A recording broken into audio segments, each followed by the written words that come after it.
Hello दोस्तों, इस video में सामान्य अध्ययन प्रैक्टिस सेट पेपर देखने वाले हैं। यह वीडियो बीपीएससी 4.0 के लिए अत्यंत आवश्यक है। तो चलिए शुरू करते हैं। शुरू करने से पहले यदि आप नए हैं तो चैनल को सब्सक्राइब कर लीजिए, बेल आइकन को प्रेस कर दीजिए और एक बार वीडियो को शेयर कर दीजिए। देखिए, कहता है कि यह समीकरण इतना बराबर 0 का मूल समान हो। यदि समीकरण इतना का मूल समान हो तो सी का मान।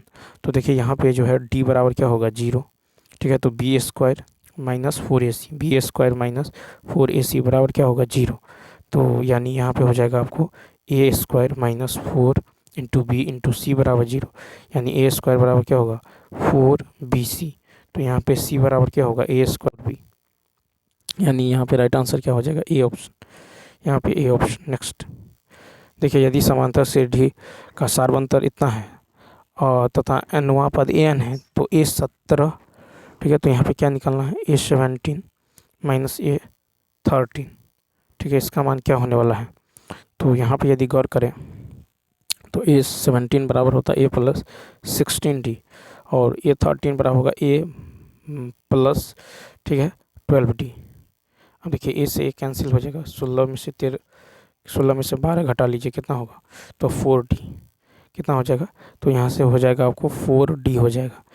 ठीक है, 4d होने वाला है। अब यहाँ से d बराबर देखिए कितना, -2। तो 4 इंटू -2 कितना होगा, -8 होगा, सी ऑप्शन। नेक्स्ट देखिए, कहता है कि समूहीकृत आंकड़ों का बहुलक और माध्य क्रम से इतना इतना है, माध्य का ज्ञात करें। तो देखिए यहाँ पे जो है माध्य का यदि ज्ञात करना है तो कैसे होगा, देखिए तो माध्य 3 बहुलक बराबर क्या होता है, तो बहुलक बराबर होता है 3 गुने माध्यक माइनस 2 गुने माध्य। ठीक है, 2 गुने माध्य, बहुलक बराबर 3 गुने माध्यक माइनस 2 गुने माध्य। तो यहाँ से आपको जो है बहुलक दे दिया गया है कितना, 27.5 बराबर 3 गुने माध्य है आपको, 3 गुने माध्यक माइनस 2 गुने माध्य, 2 गुने माध्य, मध्य है आपको 28.5। ठीक है, 28.5। इसको सॉल्व कीजिए, यहाँ से आपको माना जाएगा 28.17। कितना आएगा, 28.17। ठीक है, नेक्स्ट क्वेश्चन देखिए, कहता ए और बी ऐसी संख्या है, ए बी से 40% बड़ी है। देखिए ए बी से 40% बड़ी यानी 140। ठीक है, उसके बाद कहता है यदि ए में 20% कमी की जाती है, ए में 20% की कमी करिएगा तो कितना होगा, 140 का 80%, 2 0 यानी 112। फिर कह रहा है कि बी में 38% की वृद्धि करेंगे तो कितना होगा, 138। अब कह रहा है कि ए और बी कुल मान में कितने प्रतिशत की वृद्धि हुई है, कुल मान कर रहा है, तो ये कितना होगा, 240 और ये हो जाएगा आपको 250। और इसमें देखिए कितना वृद्धि हुआ है, 10 का वृद्धि हुआ है।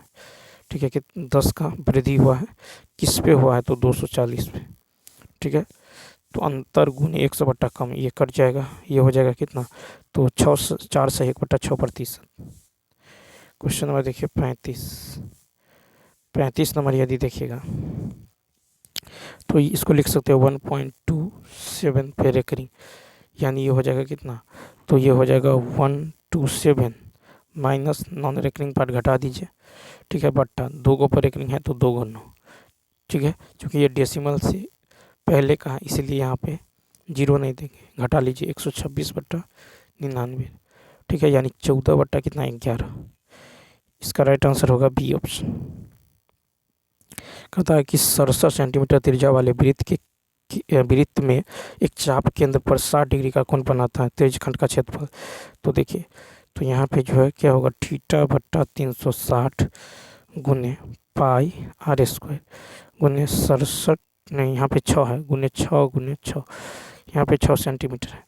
ठीक है, इसको सॉल्व कीजिए, 6×36 ये कट जाएगा, तो ये आ जाएगा कितना, 132/7 यानी 18.86।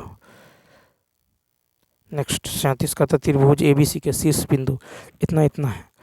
ठीक है, और त्रिभुज का केंद्रक ज्ञात करें। तो देखिए त्रिभुज का केंद्रक क्या होगा, तो x1 प्लस x2, ठीक है, प्लस x3/3। ठीक है, और comma y1 0 y2 y1 plus minus minus plus y3/3। तो ये कितना होगा 3/3 कट के कितना होगा 1। यहाँ पे होगा -6/3 यानी -2, -2, 1 सी ऑप्शन। यहाँ पे देखिए, यहाँ पे साइन 10 साइड का मान √3, तो यहाँ पे 3 हो जाएगा क्योंकि स्क्वायर है। 4 साइन 45 1/2 हो जाएगा, +3 सेक 30 डिग्री, ये हो जाएगा आपको 2/√3 यानी 4/3 +5, ठीक है, 90 से 0 बट्टा में हो जाएगा सेक 30 2 और सेक 60, तो सेक 60 हो जाएगा आपको, ये भी 2 हो जाएगा, माइनस कॉट 30 2 है, ये हो जाएगा 3 स्क्वायर है। आप देखिए यहाँ सॉल्व कीजिए तो इसका मान कितना आ जाएगा 9 आ जाएगा, यानी ई ऑप्शन। देखिए कहता है कि किस बैंक के द्वारा दृष्टिबाधित ग्राहकों के लिए विशेष ब्रेल जो डेबिट कार्ड लॉन्च किया गया, तो A option Punjab national bank. Punjab national bank द्वारा दृष्टिबाधित ग्राहकों के लिए विशेष ब्रेल डेबिट कार्ड लॉन्च किया गया है, ठीक है। अब देखिए पंजाब नेशनल बैंक ने दृष्टि ब्रेल डेबिट कार्ड पेश किया है जो दृष्टिबाधित व्यक्तियों के लिए वित्तीय पहुंच बढ़ाने के उद्देश्य से एक नई पहल है। भारतीय स्टेट बैंक एसबीआई ने भारत भर में जो है सौर ऊर्जा को बढ़ावा देने के लिए जैक्सन इंजीनियर्स जो है लिमिटेड के साथ एक समझौता ज्ञापन पर हस्ताक्षर किया। मार्च 2024 में पहला वैश्विक असमानता अनुसंधान पुरस्कार से किसे सम्मानित किया गया है, डी ऑप्शन। तो पहला वैश्विक असमानता अनुसंधान पुरस्कार से जेम्स वॉइस और बीना अग्रवाल को सम्मानित किया गया है, ठीक है। उसके बाद देखिए नेक्स्ट कहता है किस राज्य के द्वारा जल संसाधन पोर्टल लॉन्च किया गया है। जल संसाधन पोर्टल जो है राजस्थान, तो राजस्थान राज्य के द्वारा जल संसाधन पोर्टल को लॉन्च किया गया है। जल संसाधन पोर्टल लॉन्च करने वाला भारत का पहला राज्य राजस्थान बना है। समान नागरिक संहिता अपनाने वाला पहला राज्य उत्तराखंड बना है।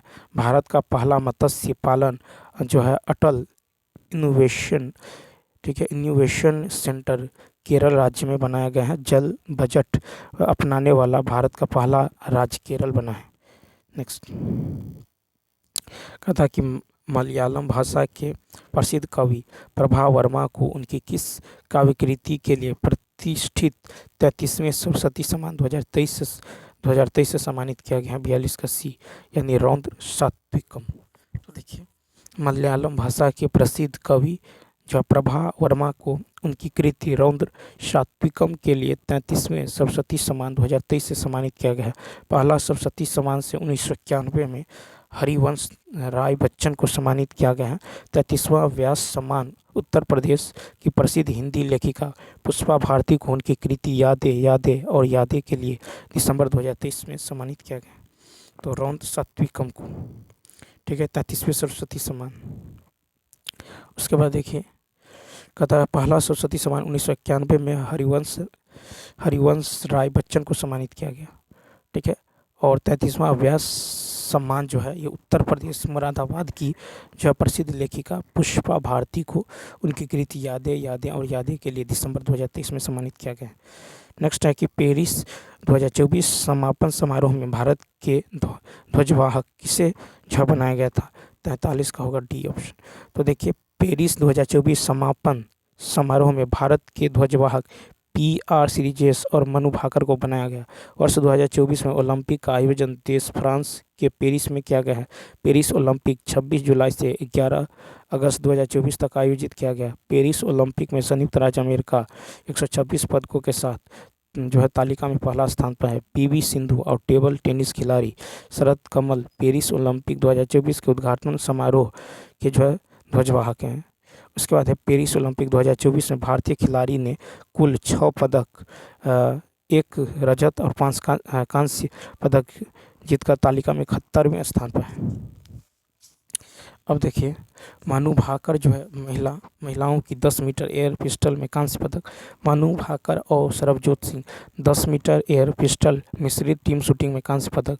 स्वप्निम कुशाले जो है पुरुषों की 50 मीटर राइफल थ्री पोजीशन में कांस्य पदक। भारतीय पुरुष हॉकी टीम पुरुष हॉकी कांस्य पदक।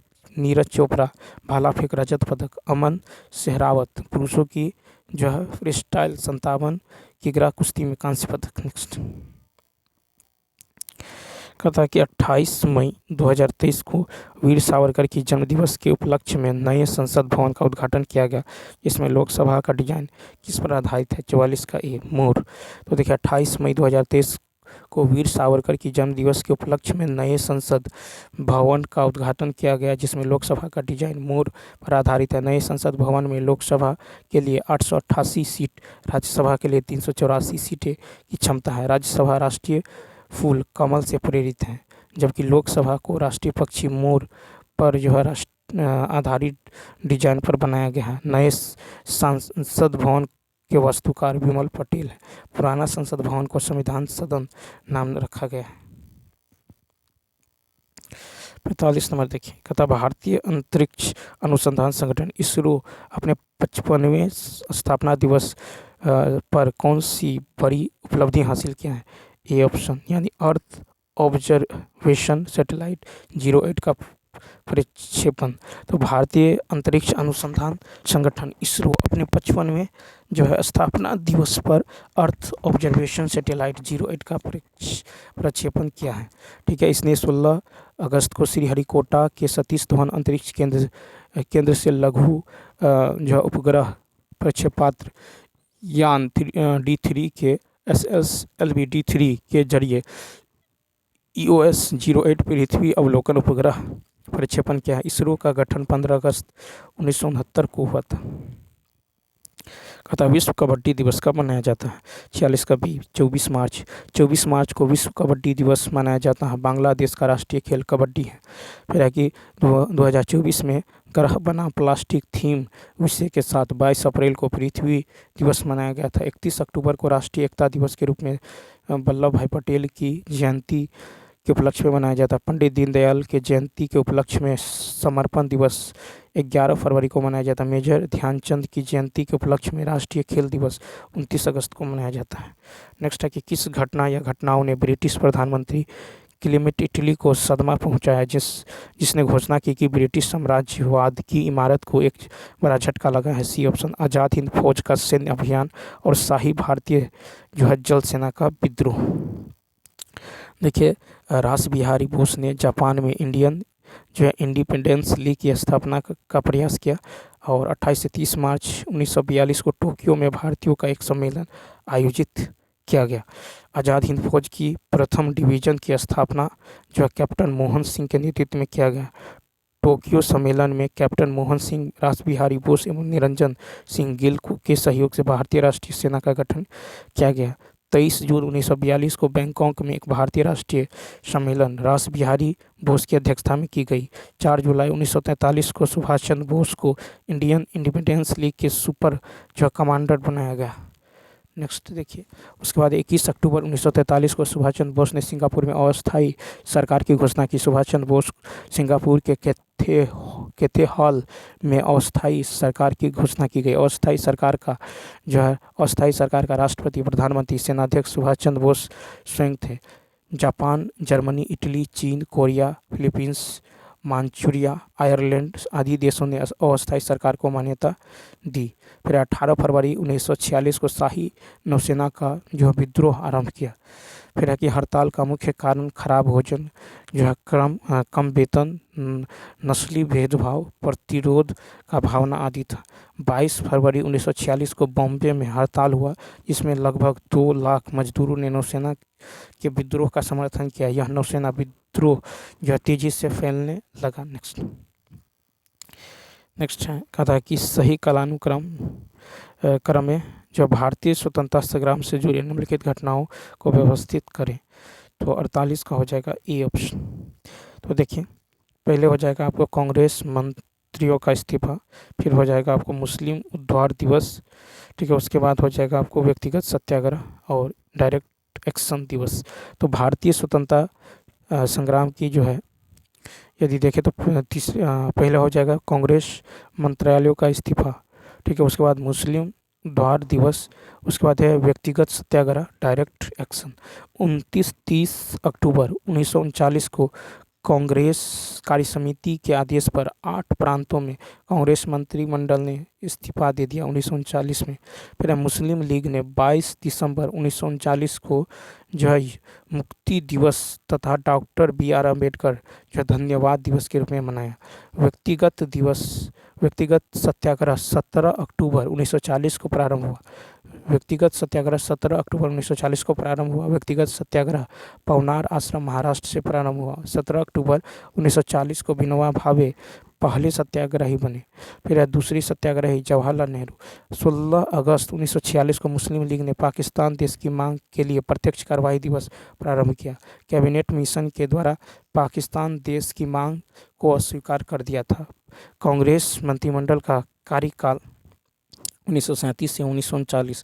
1937 के चुनाव में कांग्रेस के कुल 8 राज्यों में अपनी सरकारें बनाई, जहां जो है प्रशासन को सुचारू रूप से चलाने के लिए उन्हें केंद्रीय नियंत्रण परिषद गठित की गई। 3 सितंबर 1939 को ब्रिटेन ने जर्मनी के विरुद्ध युद्ध की घोषणा कर दी। वायसराय ने बिना परामर्श के भारत को भी युद्ध में घसीट लिया। ठीक है। अब कहता 1 सितंबर 1939 को हिटलर के पोलैंड पर आक्रमण द्वितीय विश्व युद्ध तत्कालीन कारण था। भारत छोड़ो आंदोलन 9 अगस्त 1942 ईस्वी को प्रारंभ हुआ। नेक्स्ट, मुस्लिम लीग के पाकिस्तान प्रस्ताव के पहले 2 राष्ट्र के सिद्धांत को किसने प्रतिपादित किया? B option Mohammad Iqbal. तो मुस्लिम लीग के पाकिस्तान प्रस्ताव के पहले 2 राष्ट्र के सिद्धांत को मोहम्मद इकबाल ने प्रतिपादित किया। मोहम्मद इकबाल ने 1930 में मुस्लिम लीग के इलाहाबाद अधिवेशन में एक अलग राष्ट्र के सिद्धांत का प्रतिपादन किया। चौधरी रहमत अली ने 1953 में पाकिस्तान शब्द का सर्वप्रथम प्रयोग जो है कैम्ब्रिज पंपलेट में नाउ एंड नेवर नामक जो शीर्षक से किया था। 1940 में मुस्लिम लीग के लाहौर अधिवेशन में मोहम्मद अली जिन्ना ने पाकिस्तान राष्ट्र की मांग की।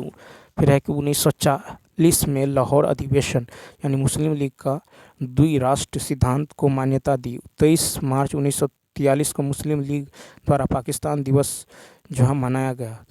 फिर लियाकत अली खान अंतरिम सरकार 1946 में वित्त मंत्री था, बाद में पाकिस्तान के प्रधानमंत्री बना। फिर है कि सर सैयद अहमद खान अलीगढ़ आंदोलन के संस्थापक थे। सर सैयद अहमद खान 1875 में अलीगढ़ में मोहम्मदम एंग्लो ओरिएंटल कॉलेज की स्थापना की, जो 1920 में अलीगढ़ मुस्लिम विश्वविद्यालय बन गया। भारतीयों के लिए नारा किसने दिया था? 50 का बी स्वामी दयानंद सरस्वती।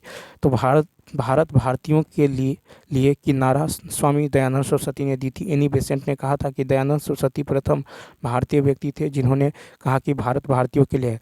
दयानंद सरस्वती पहले व्यक्ति थे जिन्होंने स्वराज शब्द का प्रयोग किया। उन्हें भारत का मार्टिन लूथर किंग कहा जाता है। दयानंद सरस्वती ने 1875 में बम्बई में आर्य समाज की स्थापना की एवं वेदों की ओर लौटो का नारा दिया। आर्य समाज को वैलेंटाइन सिरोल ने भारतीय अशांति का जनक कहा, आर्य समाज को।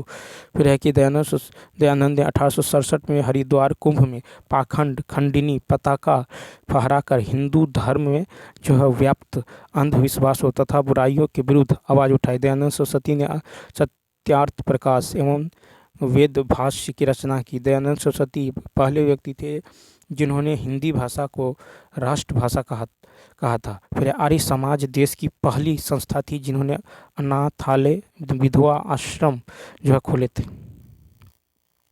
कहता है महात्मा गांधी द्वारा 1940 में प्रारंभ किए गए व्यक्तिगत सत्याग्रह के तीसरे सत्याग्रही कौन थे?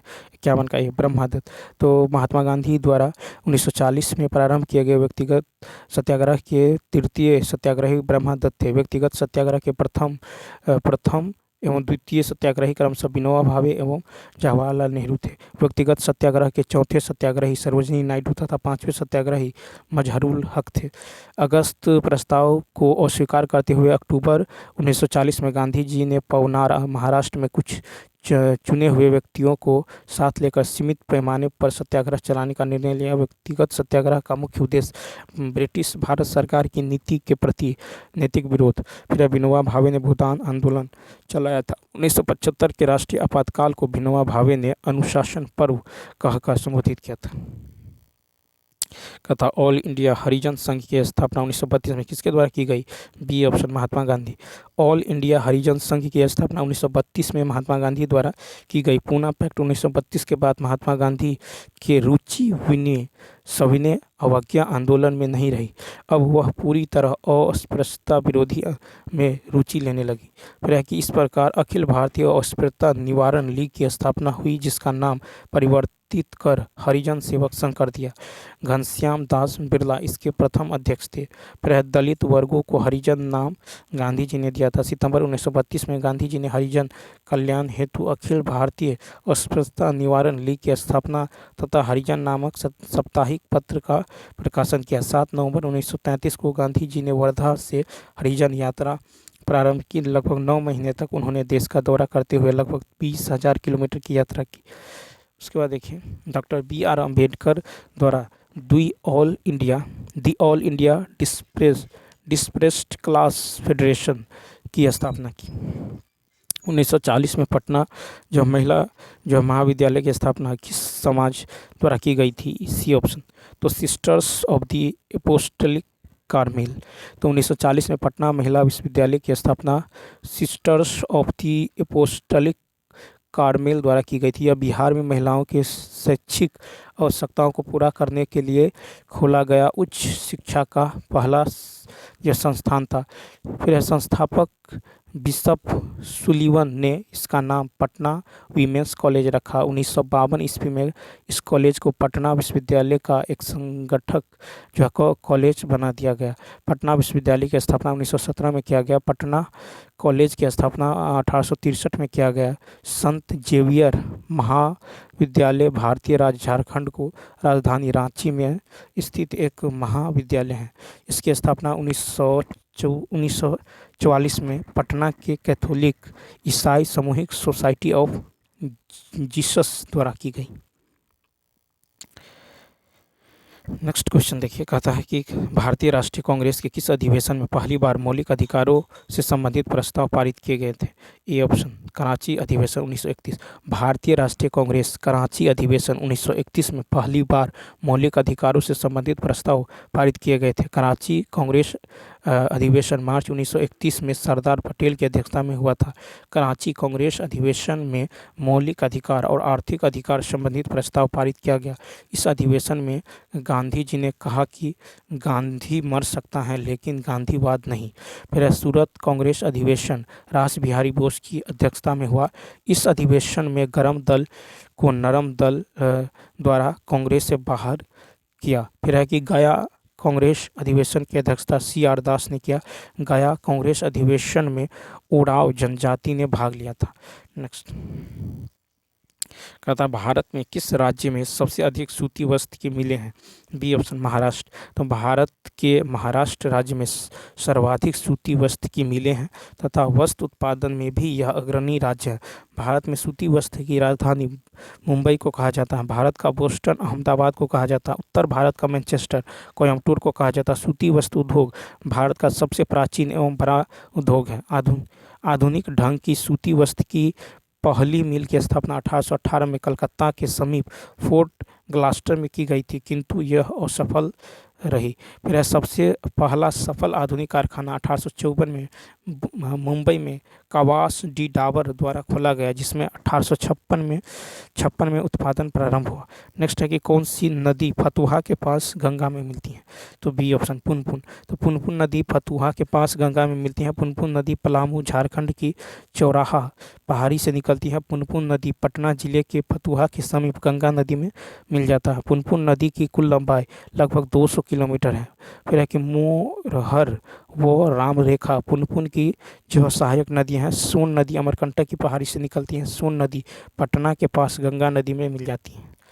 नेक्स्ट है कि कन्याकुमारी से सटी पहाड़ियाँ हैं 57 का सी। कार्डमम पहाड़ियाँ कन्याकुमारी से सटी पहाड़ी है। कार्डमम की पहाड़ियाँ केरल व तमिलनाडु राज्य में विस्तृत हैं। ये पहाड़ियाँ चाय इलायची के उत्पादन के लिए प्रसिद्ध है। यह पहाड़ियाँ पश्चिमी घाट पर्वत श्रेणी का दक्षिणी विस्तार है।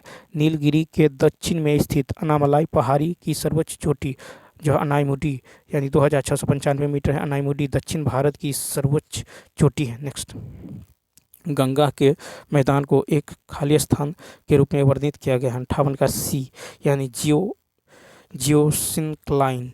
तो देखिए गंगा के मैदान को जियोसिंक्लाइन के रूप में वर्णित किया गया है। जियोसिंक्लाइन शब्द का प्रयोग ऐसे लंबे और अपेक्षाकृत संकीर्ण महासागरीय घाटियों के लिए किया जाता है जिसमें अवसादों का जमाव लंबे समय तक जारी है।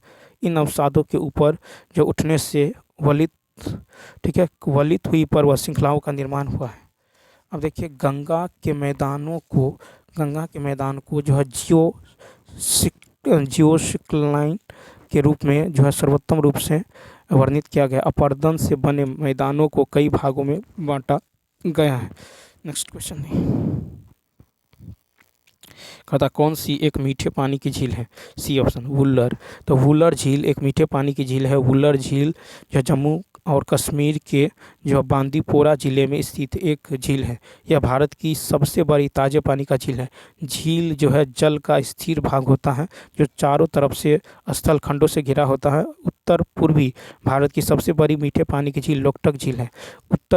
उत्तरी सरकार तट में अवस्थित भारत की सबसे बड़ी लैगून एवं खारे पानी की झील चिल्का झील है। हवाओं के प्रवाह एवं अपरदन से निर्मित झीलों को पलाया भी कहते हैं। पलाया झील मुख्यतः लवणीय होते हैं। राजस्थान की अधिकांश झीलें पलाया श्रेणी की हैं, जिसे सांभर झील, ठीक है, डिडवाना झील, लूनर झील। कहता हाल ही में खोला गया जो अटल सुरंग जोड़ता है। सी ऑप्शन लेह से मनाली। तो हाल ही में खोला गया अटल सुरंग जो है अटल सुरंग या रोहतांग सुरंग लेह से मनाली को जोड़ता है। रोहतांग सुरंग का नाम पूर्व प्रधानमंत्री अटल बिहारी वाजपेयी के नाम पर रखा गया। अटल सुरंग की लंबाई 9.02 किलोमीटर एवं ऊंचाई 3060 जो मीटर है। फिर है कि अटल सुरंग विश्व की सबसे लंबी राजमार्ग है। अटल सुरंग का उद्घाटन प्रधानमंत्री नरेंद्र मोदी ने 3 अक्टूबर 2020 को किया था। अटल सुरंग जो हिमाचल में रोहतांग दर्रा में स्थित है। नेक्स्ट है कि भारत का कौन सा राज्य थोरियम उत्पादन में अग्रणी है? बी केरल। तो केरल राज्य भारत में थोरियम उत्पादन में अग्रणी है। थोरियम के लिए मुख्य राज्य हैं केरल, आंध्र प्रदेश, ओडिशा, पश्चिम बंगाल एवं तमिलनाडु। थोरियम का अयस्क मोनोजाइट, थोरेनाइट और अल्नाइट है।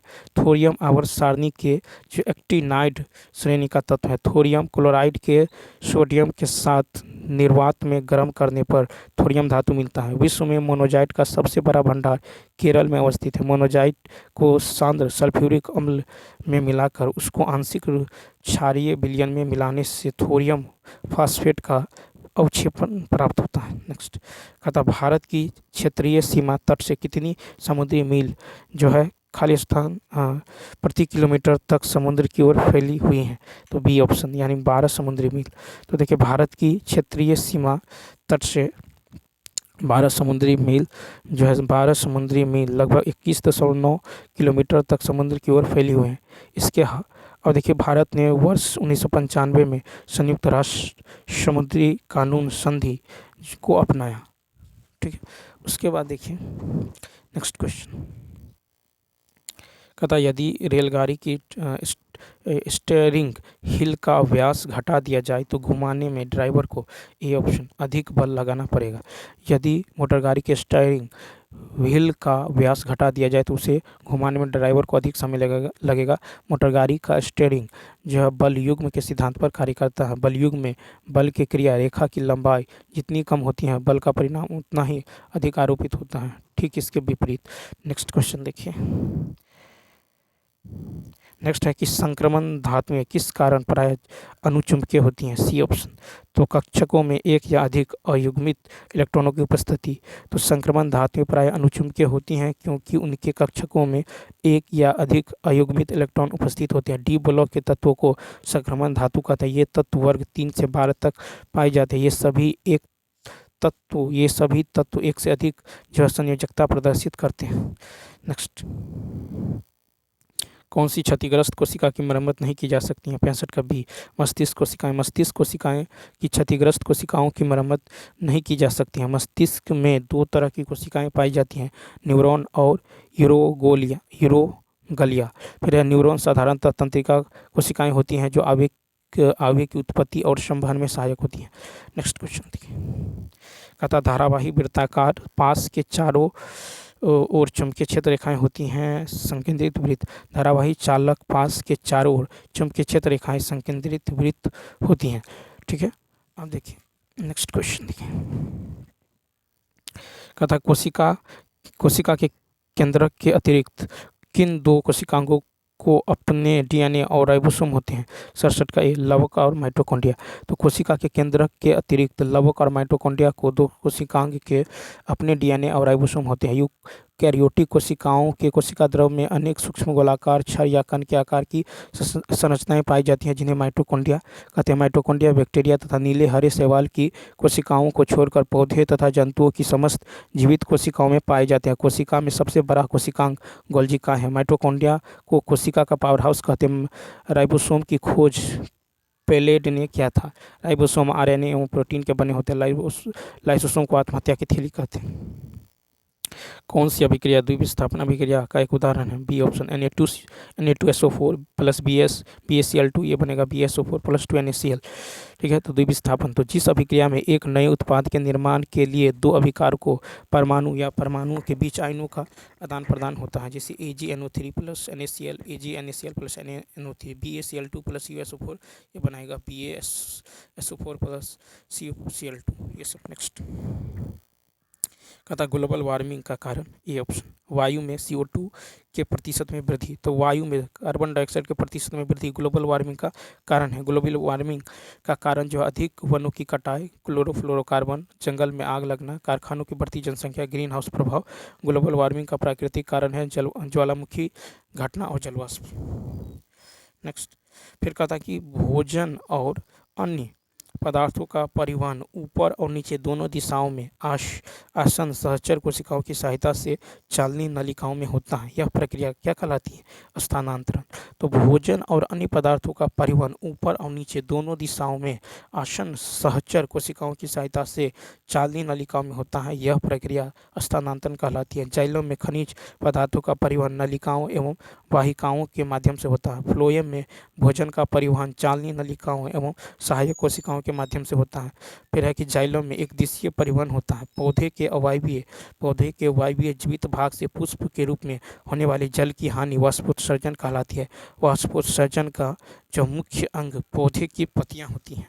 तो चलिए दोस्तों, इस वीडियो में इतना ही। यदि यह वीडियो अच्छा लगा हो तो लाइक, शेयर और सब्सक्राइब करना न भूलें। Thanks for watching.